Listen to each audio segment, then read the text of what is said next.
नमस्कार। सभी pension staff और देशभक्तों का एक बार फिर से हार्दिक स्वागत है।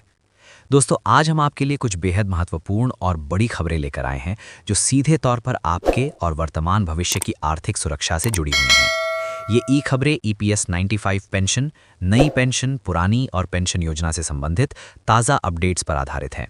इसलिए आपसे अनुरोध है कि इस पूरे वीडियो को अंत तक ध्यानपूर्वक देखें और इसे अपने सभी पेंशनभोगी साथियों, परिवारजनों और दोस्तों के साथ अवश्य साझा करें ताकि हर कोई इन आवश्यक बदलावों से अवगत हो सके। अब बिना समय गंवाए सबसे पहली बड़ी खबर की ओर बढ़ रहे हैं। ये खबर ईपीपीएस 95 यानी एम्प्लॉयज़ पेंशन स्कीम 1995 के तहत आने वाले पेंशनरों से सीधे तौर पर जुड़ी हुई है। असल में एक लंबे समय से पेंशन भोगियों की ये मांग चल रही है कि वर्तमान में आदर्श बैठक वाली न्यूनतम पेंशन राशि जो 1000 रुपये है उसे 7 से 7500 रुपये कर दिया जाए। साथ ही उनकी मांग है कि उन्हें बैचलर कोचिंग, बेहतर पारिवारिक पेंशन और मुफ्त चिकित्सा सुविधाएं भी उपलब्ध कराई जाएं। लेकिन दुर्भाग्य से इस मांग पर अब तक कोई ठोस काम नहीं हो पाया है और इस प्रक्रिया में देरी हो गई है। हाल ही में सरकार की ओर से इस देरी के पीछे के लक्ष्यों को स्पष्ट किया गया है, बयान जारी किया गया है। सरकार का कहना है कि इस सब के बीच के सामने पेंशन के सामने एक गंभीर वित्तीय चुनौती मौजूद है जिसे बीमा में घाटा कहा जाता है। सरल शब्दों में समझें तो पेंशन कोष का जो वर्तमान और भविष्य का आकलन है उसके अनुसार उसके कोष में जमा राशि भविष्य में पेंशन के रूप में बंटने वाली राशि से कम पड़ रही है, यानी आय से अधिक व्यय की स्थिति बन गई है। वर्ष 2019 में बीमा आर्थिक आकलन के बाद ये स्थिति बनी हुई है और इसी कारण से पेंशन राशि में वृद्धि करना या फिर इसे आनुपातिक संभावना से बढ़ाना जोखिम की स्थिरता के लिए खतरा पैदा कर सकता है। सरकार का मानना है कि अगर इस बार पेंशन राशि बढ़ाई गई तो ये राशि एक अतिरिक्त दबाव डालेगी और भविष्य में पेंशन भुगतान करने की क्षमता भी प्रभावित हो सकती है। इसी संदर्भ में श्रम मंत्रालय ने एक उच्च शक्ति वाली मॉनिटरिंग कमेटी के निष्कर्ष भी निकाले हैं। इस समिति ने पेंशन को भाईचारे से जोड़ने की संभावना तलाशी थी, लेकिन समिति का निष्कर्ष ये था कि कोषागार की स्थिर वित्तीय स्थिति को देखते हुए ऐसा करना व्यावहारिक नहीं है। ये स्टेप कोष की फाइनेंशियल हेल्थ के लिए ठीक नहीं होगा। सरकार ने जिसे एक और महत्वपूर्ण घटक पर प्रकाश डाला है वो उच्च पेंशन के मामले में सर्वोच्च न्यायालय के आदेश का पुनर्विलोकन है। आपको याद होगा कि नवंबर 2022 में सुप्रीम कोर्ट ने एक अहम फैसला सुनाया था जिसमें आपके लिए उच्च वेतन के आधार पर पेंशन गणना से जुड़ी व्यवस्था तय की गई थी। सरकार ने संसद में बताया कि ईपीएफओ यानी एम्प्लॉयज़ प्रोविडेंट फंड ऑर्गेनाइजेशन ने इस अदालत के आदेश का पालन करने के लिए अभी भी आवश्यक कदम उठाए हैं और ये प्रक्रिया भी जारी है। हालांकि ये प्रक्रिया मुख्य रूप से उन मामलों से संबंधित है जहां पेंशन की गणना को लेकर विवाद था। इसका सीधा संबंध न्यूनतम पेंशन राशि बढ़ाने की मांग से नहीं है। सबसे महत्वपूर्ण बात यह है कि इन सभी स्पष्टीकरणों के बावजूद भी सरकार ने न्यूनतम पेंशन को 7000 रुपये तक बढ़ाने की घोषणा की है। फिर से छात्रवृत्ति योजना शुरू करने या मेडिकल लाभ देने के लिए कोई ठोस समय सीमा निर्धारित नहीं की गई है।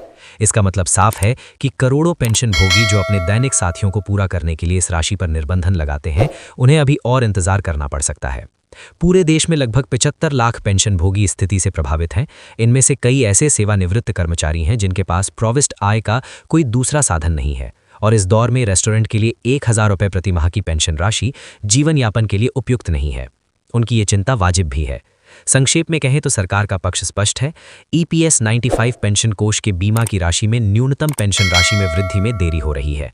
हालांकि उच्च पेंशन के मामलों में सर्वोच्च न्यायालय के प्रावधानों को लागू करने की दिशा में काम हो रहा है, लेकिन 7500 की न्यूनतम पेंशन की मांग को लेकर अभी भी पेंशन भोगियों और पेंशन भोगियों को एक ठोस राहत का इंतजार है। अब अन्य बहुत ही महत्वपूर्ण और रोमांचक खबरें सामने आ रही हैं। ये खबर देश के सभी सरकारी कर्मचारियों और भविष्य के पेंशन भोगियों के लिए एक बहुत बड़ी खबर लेकर आई है। असल में पेंशन प्रणाली में एक नया और ऐतिहासिक बदलाव किया गया है जिसे यूनिपियन पेंशन योजना का नाम दिया गया है। ये योजना वर्ष 2025 में शुरू की गई है और इसका उद्देश्य पेंशन योजना में आई कर्मचारियों के भविष्य को और अधिक सुरक्षित एवं स्थिर बनाना है। इस नई योजना को समझने से पहले थोड़ा पीछे की ओर जाया जाता है और ये अन्वेषण प्रयास किया जाता है कि अंत में इसकी आवश्यकता क्यों रखी गई। सन 2004 से पहले देश में पुरानी पेंशन योजना यानी ओल्ड पेंशन स्कीम लागू थी। इस योजना के तहत किसी भी सरकारी कर्मचारी को सेवानिवृत्त होने के बाद उसके अंतिम वेतन का 50% हिस्सा पेंशन के रूप में नियमित रूप से दिया जाता था। ये पूरी तरह से राशि का भुगतान सरकार ने अपने पैमाने से किया था और कर्मचारी को इसमें कोई योगदान नहीं दिया गया था। ये राशि पूरी तरह से महानुशुधा और निश्चित थी। बाजार के उतार चढ़ाव का इस पेंशन पर कोई प्रभाव नहीं पड़ा था। साथ ही महंगाई भत्ते के आधार पर इस पेंशन में समय समय पर वृद्धि भी की गई थी, जिसमें कर्मचारियों की विकृत शक्ति सदैव बनी रहती थी। ये व्यवस्था कर्मचारियों के लिए बेहद सुरक्षित और विश्वसनीय थी, क्योंकि भविष्य की आय के बारे में पूरी तरह से स्पष्टता थी। हालांकि सरकार के लिए ये व्यवस्था आर्थिक रूप से एक बड़ी जिम्मेदारी बन गई थी, क्योंकि पेंशन का पूरा भार राजकोष पर था। इसी कारण से वर्ष 2004 में इस योजना को बंद कर दिया गया और इसके स्थान पर नई पेंशन योजना यानी नेशनल पेंशन सिस्टम लागू कर दी गई। नई पेंशन योजना में कर्मचारी और सरकार दोनों मिलकर एक फंड में योगदान करते हैं और पेंशन पर जमा राशि के आधार पर पेंशन जारी करते हैं। लेकिन इस योजना की सबसे बड़ी खामी ये है कि ये पूरी तरह से बाजार में निवेश पर निर्भर है। होने वाले उतार चढ़ाव में पेंशन फंडों में शुमार बीमाकर्ताओं की सूची शामिल है। इस वजह से कर्मचारियों को ये चिंता सताने लगी कि रिटायर के समय उनके फंड में उनकी कितनी राशि होगी, इसका कोई अंदाजा नहीं है। ये उनके भविष्य की योजना को संवारने में एक बड़ी बाधा बनी। वॉर लायर्स और स्टाफ संघों की कांस्टेंट पार्टी के बीच यूनि पेंशन स्कीम्स एक बेहतर विकल्प के रूप में सामने है। इस योजना को इस तरह से डिजाइन किया गया है कि इसमें पुरानी पेंशन योजना की सुरक्षा और नई पेंशन योजना दोनों के लिए मानक शामिल किए गए हैं। तो आइए अब विस्तार से बताते हैं कि ये यूनिपियन पेंशन स्कीम्स अंतिम रूप से कैसे काम करेगा और इसके क्या-क्या लाभ है। सबसे पहले और अहम नियम सेवा अवधि से शुरू होती है।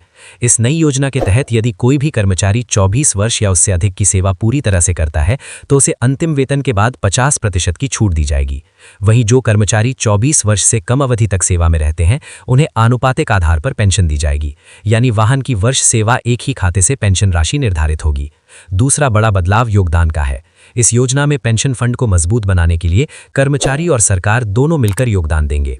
प्रस्ताव के अनुसार सरकारी कर्मचारी अपना मूल वेतन और 10% हिस्सा इस पेंशन फंड में जमा करवाएंगे। वहीं सरकार की ओर से कर्मचारियों के वेतन का 14% अंशधारकों का योगदान जोड़ा जाएगा। इसके अलावा आपातकालीन या विशेष परिदृश्य के लिए 7% का एक अतिरिक्त योगदान भी प्रावधान में रखा गया है। इस तरह की साझेदारी से बनने वाला फंड अधिक मजबूत और टिकाऊ होगा।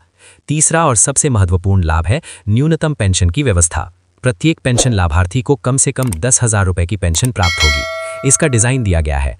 ये एक बहुत बड़ी राहत की बात है, क्योंकि पेंशन की एक न्यूनतम सुरक्षा रेखा तय हो जाएगी। चौथा अहम परिवार सुरक्षा से स्थापित है। इस योजना में परिवार के भविष्य का भी पूरा ध्यान रखा गया है।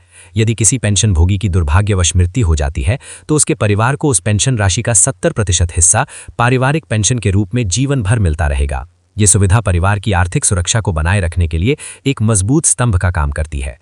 सिद्धांत के अनुसार दिसंबर 2025 तक ये सुविधा हजारों परिवारों को कर दी गई है। भविष्य की खोजी कदम साबित हो सकती है। ये योजना सिर्फ कर्मचारियों को एक सुरक्षित और मान्यता प्राप्त पेंशन पासपोर्ट प्रदान करती है, बल्कि सरकार की वित्तीय दायित्व की ओझ को भी एक सीमा में बनाए रखने का प्रयास करती है। इससे कर्मचारियों को भविष्य की अनिश्चितता से मुक्ति मिलेगी और वो एक स्थिर आय के साथ रिटायरमेंट जीवन की योजना बना सकेंगे।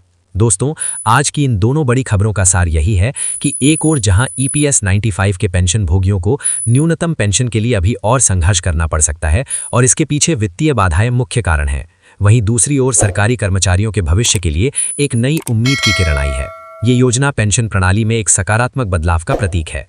हम उम्मीद करते हैं कि EPS 95 से जुड़े पेंशन भोगियों का भी जल्द ही कोई समाधान निकलेगा और सभी पेंशन भोगियों को उनका हक पूरी तरह से मिल जाएगा। जब तक ऐसा नहीं हुआ तब तक हम सभी को साइंटिस्ट बने रहना होगा और अपने अधिकारों के प्रति सतर्कता बरतनी होगी। इस वीडियो को अपने सभी पेंशनधारी मित्रों और तीर्थयात्रियों के साथ साझा करना ना भूलें, ताकि ये महत्वपूर्ण जानकारी हर उस व्यक्ति तक पहुंच सके जिसके लिए ये जानना आवश्यक है। हमारे चैनल को सब्सक्राइब करें और बेल आइकन को ऑन करें, ताकि आप ऐसी ही अहम खबरों से जुड़े रहें। आपके सुझाव और प्रश्न कमेंट बॉक्स में लिख सकते हैं।